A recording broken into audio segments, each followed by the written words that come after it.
جیسے نرے جنگلیوں کو یہ بات کہاں سے سمجھ میں آ سکتی ہے؟ خیر، پھر کہتے ہیں آگے نقطہ نمبر 6 کہتے ہیں کہ سیدنا سعد بن ابی وقاص رضی اللہ تعالیٰ عنہ کا بیان ہے، جب آیت مباہلہ یعنی سورہ ال عمران آیت نمبر 61 نازل ہوئی تو رسول اللہ صلی اللہ علیہ وسلم نے سیدہ فاطمہ، سیدنا علی، سیدنا حسن اور سیدنا حسین رضی اللہ عنہم کو اپنے پاس بلایا اور پھر اللہ جل جلالہ کے حضور عرض کیا، اے اللہ یہ میرے اہل بیت ہیں۔ صحیح مسلم حدیث نمبر 6220۔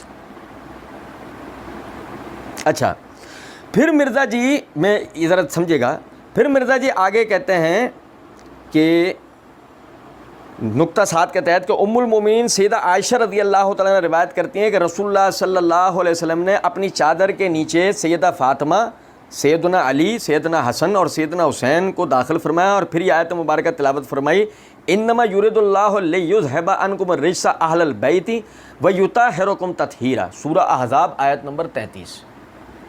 بھائی جان توجہ کیجیے گا، بڑا غور طلب نقطہ ہے۔ دیکھیں، یہ دیکھیے گا، غور طلب نقطہ ہے۔ مرزا جی سب سے یعنی کہ یہ بحث کرنے کے بعد ہے جان بوجھ کے مرزا جی نے ایک بیچ میں روایت کو اور ذکر کیا، اس کے بعد نوٹ لکھا اور نوٹ کے تحت دیکھتے ہیں سورہ احزاب کے آیت نمبر 28 تا 33 کی روح سے بے شک تمام امہات المومنین رضی اللہ عنہن بھی اہل بیت میں شامل ہیں۔ صحیح بخاری حدیث نمبر 3751۔ امہات المومنین بھی اہل بیت میں شامل ہیں۔ اچھا دیکھیں، میں آپ کو بتاؤں، جب آیت مباہلہ نازل ہوئی مرزا جی کے بقول نقطہ نمبر 6 میں، جب آیت مباہلہ یعنی سورہ ال عمران آیت نمبر 61 وہ جب نازل ہوئی، تب وہ چادر میں 5 حضرات کو لے کر اور نبی صلی اللہ علیہ وسلم نے فرمایا، یہ میرے اے اللہ یہ میرے اہل بیت ہیں، جب سورہ ال عمران آیت نمبر 61 اتری۔ اب آپ سمجھیں، نجران کے جو پادری آپ صلی اللہ علیہ وسلم سے مناظرہ وہ مباہلہ کرنے آئے، یعنی کہ وہ بعد میں مباہلے کی نوبت آئی، وہ جب آپ سے مناظرہ کرنے آئے تو یہ واقعہ ہے سن 9 ہجری کا، یہ اس کے بھی بلکہ بعد کا، کیونکہ آپ کے پاس جو وفود آنے شروع ہوئے ہیں وہ 9 ہجری کے بعد آنے شروع ہوئے ہیں۔ میری بات سمجھیں، احزاب کا واقعہ اس سے پہلے کا ہے، اور ہو یا نہ ہو یہ آیت پہلے سے موجود تھی۔ یہی وجہ ہے کہ اس وقت نبی صلی اللہ علیہ وسلم یہ آیت پڑھ کے سنا رہے ہیں، جس کا مطلب یہ ہے کہ نبی صلی اللہ علیہ وسلم کے اہل بیت کی معرفت تو اللہ تعالیٰ نے قرآن میں پہلے سے دے دی تھی۔ اور بھائی توجہ سننا، یہ توجہ سننا، ہم نے اس موضوع کے اوپر 25 سپٹمبر 2020 کو اہل بیت کون ہے اس عنوان سے پوری ایک تفصیلی ویڈیو بھائیوں کی آسانی کے لیے وہ اپلوڈ کیے، جس میں کتاب و سنت کے دلائل یعنی علمی نکات کے تحت اس بات کو ثابت کیا کہ اہل بیت کی تعریف اور اہل بیت میں کون کون حضرات داخل ہوتے ہیں، ہم نے اس میں پوری وضاحت کر دیا۔ یہاں تو صرف ایک تجدید مسئلہ کے طور پہ، ایک علمی نقطہ کے طور پہ ایک مسئلہ آپ کو بتا رہا ہوں۔ مطلب آپ یہ سمجھیں کہ سورہ ال عمران آیت نمبر 61 چاروں نہ چار بعد کے معاملات ہیں، کیونکہ وہ مباہلے کے وقت کے معاملات ہیں، اور احزاب کا سورہ احزاب والا واقعہ پہلے کا ہے، لیکن اگر بالفردی آپس میں برابر ہو بھی جائیں کہ ایک ہی سن ہو یا آگے پیچھے کا معاملہ ہو، یہ آیت تو مباہلے سے پہلے تھی، جس کی سب سے بڑی دلیل یہ ہے کہ اللہ رب العزت خود مرزا جی نے بھی توجہ دلائی کہ آیت ہمیں کہاں سے کہاں تک بتاتی ہے کہ امہات المومنین بھی اہل بیت میں، آیت ہمیں بتاتی ہے 28 تا 33 تک۔ اب میں 28 سے 33 تک آپ کو بتا رہا ہوں، ذرا سنیے گا۔ دیکھیے جی، 28 نمبر آیت ہے، اللہ رب العزت نے فرمایا، یا ایھا النبی قل لازواجک، یا ایھا النبی قل لازواجک، اے نبی اکرم صلی اللہ علیہ وسلم آپ اپنی بیویوں سے کہیے۔ بات کہاں سے شروع ہوئی؟ بیویوں سے، آپ صلی اللہ علیہ وسلم کی بیویوں سے بات شروع ہوئی یہاں سے، ٹھیک ہے؟ وہ بات چلتے ہوئے آئی یہاں تک، آیت نمبر 30 تک، یا نساء النبی، اے نبی کی بیویوں۔ کون آیا؟ اور بھائی نہیں سمجھے کس کا ذکر آیا؟ نبی کی بیویوں کا۔ اس کے بعد آگے چلیں، آیت نمبر 32 کی ابتدا، یا نساء النبی لستن کاحد من النساء، اے نبی کی بیویوں تم عام عورتوں کی طرح نہیں ہو، اے نبی کی بیویوں تم عام عورتوں کی طرح نہیں. لو جی آیت نمبر یعنی 32 پر پہنچنے سے پہلے پہلے تک ہی اللہ رب العزت نے نبی کے اہل بیت کا ذکر کرتے ہوئے پہلی فضیلت تو ساتھ ہی ذکر کر دی ہے, لستن کا احد من النساء, کہ تم عام عورتوں کی طرح. اور اہل بیت میں ذکر کس کا چل رہا ہے؟ بیویوں کا. اب سمجھے ذرا بات کو. اب آیت شروع ہوتی ہے یعنی کہ 33 کے اندر اللہ رب العزت فرماتا ہے وَقَرْنَا فِي بِيُوتِكُنَّ وَلَا تَبَرَّجْنَا تَبَرُّجَ الْجَاهِلِيَّةِ الْأُولَى. وَقَرْنَا, یہ سنیں آیت, اگر یہ آیت اس طرح شروع ہوتی نا وَقَرْنَا فِي بَيْتِهِ, تم ٹھہری رہو اپنے گھر میں, تو اس سے مراد اس یعنی چادر کے اندر موجود جو ایک خاتون تھی, اس چادر میں پانچ افراد تھے نا, نہیں سمجھے, اس میں خاتون جنت ایک ہی تھی. لیکن اللہ کہتا ہے وَقَرْنَا فِي بِيُوتِكُنَّ, بیوت بیت کی جمع, رسول اللہ صلی اللہ علیہ وسلم کے 11 گھر. وَقَرْنَا فِي بِيُوتِكُنَّ, تم اپنے گھروں میں ہی ٹھہری رہو. وَلَا تَبَرَّجْنَا تَبَرُّجَ الْجَاهِلِيَّةِ الْأُولَى, جاہلیت کے زمانے میں جس طرح اپنے زیب و زینت کا اظہار کیا جاتا تھا اس طرح اب مت کرنا. اب مسئلہ یہ ہے کہ جاہلیت میں اپنی زیب و زینت کا اظہار صفیہ کر سکتی تھی, یہودی سردار کی بیٹی, ریحانہ کر سکتی تھی, نجاشی کے دربار سے آئی تھیں, رسول اللہ صلی اللہ علیہ وسلم کی بیویاں ہیں, لیکن وہ مسلمان تھوڑی تھی پہلے.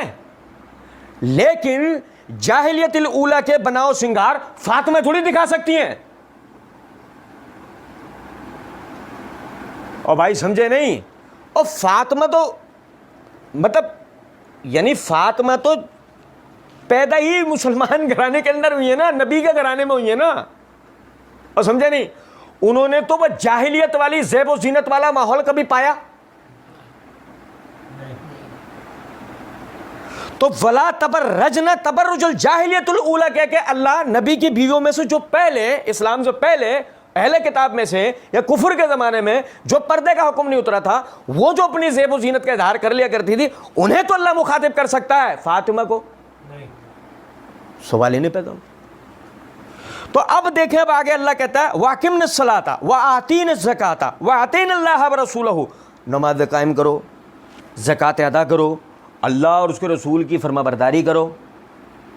اور آگے پھر اللہ کہتا ہے انما, یہ سب تمہارے ساتھ اس لیے ہو رہا ہے, یہ سب باتیں تم سے, یہ سب آزمائشیں, یہ سارے اعمال تمہیں اس لیے بتائے جا رہے ہیں. یرید اللہ, اللہ چاہتا ہے لیذھب عنکم الرجس اہل البیت, کہ ہر قسم کی ناپاکی اے اہل بیت تم سے دور کر دی جائے. اب بتائیے یہ اہل بیت کس کو کہا گیا ہے؟ یار اللہ کی قسم, آپ سمجھیں مسئلہ سارا یہ ہے کہ رافضیت کے پروپیگنڈے کا اگر آدمی شکار نہ ہو تو بالکل واضح بات. آپ اندازہ تو کریں کتنے اطمینان سے یہ آدمی کہہ رہا ہے کہ سورہ احزاب کے آیت نمبر 28 تا 33 کی روح سے بے شک تمام امہات المومنین رضی اللہ عنہن بھی اہل بیت میں شامل ہیں. ابے وہ ہی تو اہل بیت میں شامل ہیں. اب تو جو بھی وہ ہوگا نا, بھی اس کے لیے دلیل آئے گی. قرآن نے جن کو شامل کیا ہے وہ ہی تو پہلے اہل بیت ہے نا. چھوڑ تجھے سارے معاف, خدیجہ تو ہوں گی نا, کہ وہ تو فاطمہ سے بھی پہلے ہیں.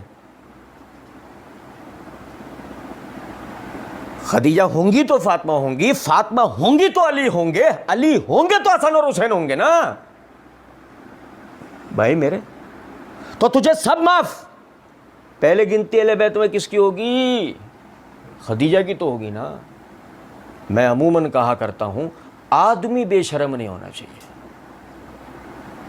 آدمی بے شرم نہیں ہونا چاہیے. باتیں تو بالکل واضح ہیں, بالکل واضح. آپ دیکھیں غور طلب نکتہ ہے مرزا جی. اب دیکھیں, اب ترتیب ذرا دیکھیے گا کہ مرزا جی نے نقطہ نمبر 6 کے تحت سیدنا سعد بن ابی وقاص کا بیان ہے، جب آیت مبارکہ سورہ آل عمران آیت نمبر 61 نازل ہوئی تو رسول اللہ صلی اللہ علیہ وسلم نے سیدہ فاطمہ، سیدنا علی، سیدنا حسن اور سیدنا حسین کو اپنے پاس بلایا اور پھر اللہ کے حضور عرض کیا، اے اللہ یہ میرے اہل بیت ہیں، جبکہ یہاں یہ معنی ہوتے ہیں اللہ یہ بھی میرے اہل بیت ہیں۔ اور سنیں، اس لیے بھی کہ اللہ نے، کوئی کہنے لگے کہ جی اگر آپ امہات المومنین کو پہلے اس کے اندر گن رہے ہیں، ازواج رسول کو اس میں پہلے گن رہے ہیں، تو سوال یہ پیدا ہوتا ہے مباہلے کے وقت پھر اللہ کے رسول صلی اللہ علیہ وسلم نے انہی کو کیوں نہیں لے لیا؟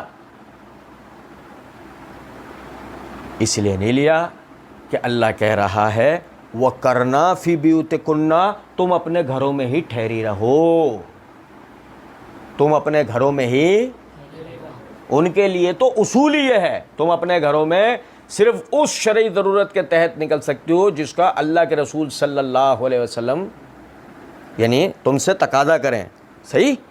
اور حالت یہ ہے، اندازہ کریں کہ جب ایسا بھی ہوتا تھا تو ام المومنین عائشہ صدیقہ رضی اللہ تعالیٰ عنہ فرماتی ہیں کہ نبی اکرم صلی اللہ علیہ وسلم ہمارے درمیان قرآن اندازی کرتے تھے، جس کا نام نکلتا تھا اس کو لے کے نکلتے تھے، جس کا نام آتا تھا قرآن میں اس کو لے کے نکلتے تھے، مثلاً حج کا سفر، مثلاً جہادی سفر، ورنہ آپ جو ہے سب ازواج کو کبھی لے کے نہیں گئے۔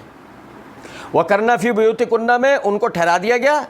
اب ظاہر مباہلے کے اندر حکم کیا اللہ کا اترا تھا سورہ آل عمران آیت نمبر 65 میں کہ اللہ رب العزت نے فرمایا اے نبی صلی اللہ علیہ وسلم آپ ان سے کہیں تم آؤ ہم آتے ہیں، تم اپنے بیوی بچوں کو لے کے آؤ ہم اپنے بیوی بچوں کو لے کر آتے ہیں۔ پڑھیں آپ سورہ آل عمران، تم اپنے بیوی بچوں کو لے کے آؤ ہم اپنے بیوی بچوں کو لے کر آتے ہیں، پھر اس کے بعد ہم مباہلہ کریں، وہ پھر پوری آیت۔ اب ظاہر ہے وہ اپنے بیوی بچے تو لا سکتے ہیں، نبی صلی اللہ علیہ وسلم بیویاں نہیں لا سکتے، بچے لا سکتے ہیں کہ اللہ نے کیا حکم دیا بیویوں کو، وَقَرْنَا فِي بُيُوتِكُنَّ۔ یہی وجہ ہے کہ نبی صلی اللہ علیہ وسلم نے فرمایا اللہم ہؤلاء اہل بیتی، اے اللہ یہ میرے اہل بیت ہیں، تو مطلب کیا ہے یہ بھی میرے اہل بیت ہیں کہ جنہیں میں یہاں شامل نہیں کر سکتا، کیونکہ علی اصلاً اس وقت میں اہل بیت نہیں مانے جائیں گے، کیونکہ آیت میں دلیل کیا بنی ہے، بیویاں اور بیٹے لاؤ۔ آیت میں کیا ہے، بیویاں اور بیٹے لاؤ، نبی کی بیویاں آ نہیں سکتی اور نبی کے بیٹے تھے نہیں، تو ان کی جگہ جو بالکل قریبی آپ کے اہل بیت میں ہے وہ آپ کے چچا زاد بھائی ہیں جنہیں بیٹوں کی طرح آپ نے پالا ہے، وہ کون ہے، وہ علی بن ابی طالب ہے۔ تو یہی وجہ ہے کہ نبی صلی اللہ علیہ وسلم نے فرمایا اللہم ہؤلاء اہل بیتی، اے اللہ یہ میرے اہل بیت ہے۔ تو بھی میں انہیں شامل کیا جا سکتا تھا، علی، حسن اور حسین کو، لیکن ازواج مطہرات کے ساتھ بھی لگانا یہ تو قرآن کی مخالفت ہے۔ کچھ بات آ رہی ہے سمجھ میں؟ اور میرے بھائی سمجھیں ذرا اس بات کو، ہم نے اللہ تعالیٰ کے فضل و کرم سے اہل بیت کون ہوتے ہیں اس میں بڑی وضاحت کے ساتھ یہ بات کی ہے کہ الحمدللہ نبی اکرم صلی اللہ علیہ وسلم کی بیویاں، آپ کی بیٹیاں، آپ کے داماد اور آپ کے دامادوں سے آپ کے جو یعنی کہ سسرالی جو رشتے بنے، ہم نے مستدرک حاکم طبرانی کبیر وغیرہ کی روایتوں سے یہ بات ثابت کی ہے کہ اللہ کے نبی صلی اللہ علیہ وسلم نے ان سب کو اہل بیت کے اندر داخل کیا اور ان سب کی فضیلت کا ذکر کیا۔ تو اس پروپیگنڈے کے اندر نہیں آنا چاہیے کہ یہ جس طرح رافضی کہتے ہیں کہ صرف یہ 5 حضرات، صرف وہ اور یہ بھی، صرف وہ، یہ پروپیگنڈا سمجھیں، صرف وہ اہل بیت ہیں اور یہ بھی اہل بیت ہیں، اس بات کو سمجھیں۔ ہم یہ کہتے ہیں، اہل سنت یہ کہتے ہیں، یہ مرزا نہیں، اہل سنت یہ کہتے ہیں یہ اہل بیت ہیں اور ان کے ساتھ یہ بھی اہل بیت ہیں۔ آپ بات سمجھ رہے ہیں؟ یہ وہ بات ہے جس پہ کتاب و سنت ثابت ہے۔ اور اگر اس کے بعد مثال کے طور پر کسی کو کوئی پریشانی ہو تو اس پریشانی کا ایک اور ہم حل بتا دیتے ہیں۔ اللہ رب العزت نے صرف یہی نہیں کہ سورہ احزاب کے اندر اس بات کا ذکر کر رکھا، بلکہ سورہ طٰہٰ کے اندر موسیٰ علیہ السلام اور ان کی بیوی کا جب ذکر آیا ہے، اب بھائی میرے پیارے قرآن آگے تک پڑھ لینا، جہاں تک دل کرے وہاں تک پڑھ لینا۔ ہارون علیہ السلام اور ان کا جہاں بھی ذکر آیا، وَوَزِيرًا مِّنْ أَهْلِي ہارون اخی، وَوَزِيرًا مِّنْ أَهْلِي، اے اللہ میری پشت کو مضبوط کر، وَوَزِيرًا مِّنْ أَهْلِي ہارون اخی، میرے بھائی ہارون کے ذریعے۔ اللہ تعالیٰ نے بھائی کو اہل بیت قرار دیا موسیٰ علیہ السلام کے، اور ان سے بھی پہلے جس کو اہل بیت قرار دیا ہے سورۃ طٰہٰ، پڑھ لو سورۃ طٰہٰ میں ترتیب کے مطابق۔ اللہ رب العزت نے آیت نمبر 10 کے اندر فرمایا اذ رأى نارا فقال لأهله امكثوا انی آنست نارا لعلی آتیکم منها بقبس او اجد علی النار ہدی۔ موسیٰ علیہ السلام اپنی بیوی کے ساتھ سفر میں شادی کے بعد مدائن سے جب جا رہے ہیں، رستے میں اندھیری رات اور سخت سردی، آپ کو دور روشنی نظر آ رہی ہے، آپ نے اپنی ساتھ میں آپ کی بیوی بچے ہیں، آپ نے اپنی بیوی سے کہا یہاں رکو، امکثوا تم ٹھہرو، فقال لأہلہ، اللہ نے کیا کہا؟ انہوں نے اپنے اہل ہی، اپنے اہل بیت سے کہا۔ اللہ نے کس کو اہل بیت قرار دیا ہے؟ بیوی کو۔ امکثوا انی آنست نارا، میں آگ دیکھ رہا ہوں، لعلی آتیکم منہا بقبس، میں وہاں سے تمہارے لیے کوئی شعلہ لے کر آؤں، یعنی ہاتھ سیکنے، او اجد علی النار ہدی، یا ہو سکتا ہے کوئی مشل ہو کہ ہم اس کے ذریعے جو ہے وہ رستہ دیکھنے کی ہمیں آسانی ہو جائے گی۔ اسی طریقے سے سورہ ہود کے اندر اللہ رب العزت نے آیت نمبر 73 کے اندر فرمایا کہ جب فرشتہ اسحاق علیہ السلام کی بشارت لے کر موسیٰ علیہ السلام کے اس گھر میں جو حضرت سارہ والا گھر تھا وہاں وہ آیا، تو اس نے جب یعنی کہ اسحاق علیہ السلام کی بشارت دی تو سارہ علیہ السلام وہ ہنس پڑیں، تو انہوں نے کہا کہ کیسے ہو سکتا ہے، شوہر میرا بوڑھا ہو گیا ہے، میں بانجھ ہو گئی ہوں، میرے اولاد کیسے ہو سکتی ہے؟ تو فرشتے نے کیا کہا؟ اتعجبین من امر اللہ، تو اللہ کے معاملے میں حیران تعجب کر رہی ہے، حیران ہو رہی ہے؟ رحمت اللہ و برکاتہ علیکم اہل البیت، اللہ کی تم پر رحمت ہے، اللہ کی تم پہ برکتیں ہیں اے اہل بیت۔ تو کون ہے وہ اہل بیت؟ وہاں کون ہے؟ ابراہیم ہے، ان کی بیوی، یا پھر اس کے بعد ان کا بیٹا اسحاق ہوگا۔ بات آ رہی ہے سمجھ میں یا نہیں؟ اور اگر ویسے گنو تو ابراہیم ہے، ان کی بیوی ہاجرہ ہے، بیٹا اسماعیل ہے، پھر بیوی سارہ ہے، یہ اہل بیت۔ عرض کرنے کا میرا مقصد یہ ہے کہ قرآن نے سب سے پہلے جس کو اہل بیت قرار دیا ہے انسان کے ساتھ وہ کون ہے؟ اور تو پھر منطقیں تو صرف ہمارے کالے والے ذاکرین کے پاس ہی نہیں ہے نا، منطقیں تو ہمارے پاس بھی ہوتی ہیں، نہیں سمجھے؟ اور بھائی، اور سب سے پہلا اہل بیت میں اگر رشتہ بھی کوئی اللہ نے اتارا ہے نا تو بیوی کا اتارا ہے۔ موسیٰ کے ساتھ آدم کے ساتھ حوا اتری تھی، کوئی اور نہیں۔ تو سب سے پہلا جو اہل بیت کا رشتہ جو ابتدائی دنیا میں بھی اللہ نے اتارا وہ کون ہے؟ وہ بیوی ہیں۔ تو بیوی سب سے پہلے اہل بیت کے اندر داخل ہوتی ہے، اور پھر آگے اہل بیت کی گنتی اس کے بعد چلتی ہے۔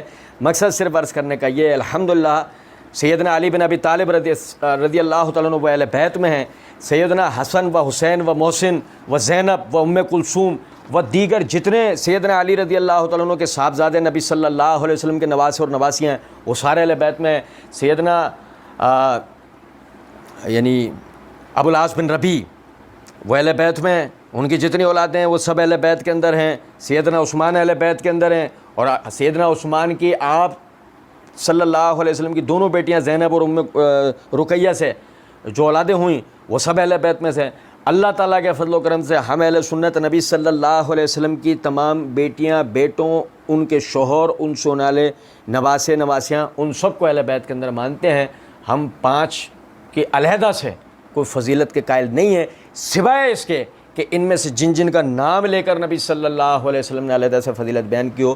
مثلا نبی صلی اللہ علیہ وسلم نے علی رضی اللہ تعالیٰ عنہ کے لیے کہا تیری مجھ سے نسبت بالکل ایسے ہے جیسے ہارون کی موسیٰ علیہ السلام کے ساتھ تھی، مگر میرے بعد کوئی نبی یا رسول نہیں ہوگا۔ یا جیسے کہ نبی صلی اللہ علیہ وسلم نے فرمایا کہ علی سے صرف مومن ہی محبت کر سکتا ہے، علی سے بغض صرف منافق ہی کر سکتا ہے۔ تو الحمدللہ ہم علی رضی اللہ تعالیٰ عنہ کے ان جیسے جتنے صحیح احادیث سے فضائل ثابت ہیں علیحدہ سے ہم ان کے لیے مانتے ہیں، اور کسی کو ان کا شریک اس میں نہیں کرتے۔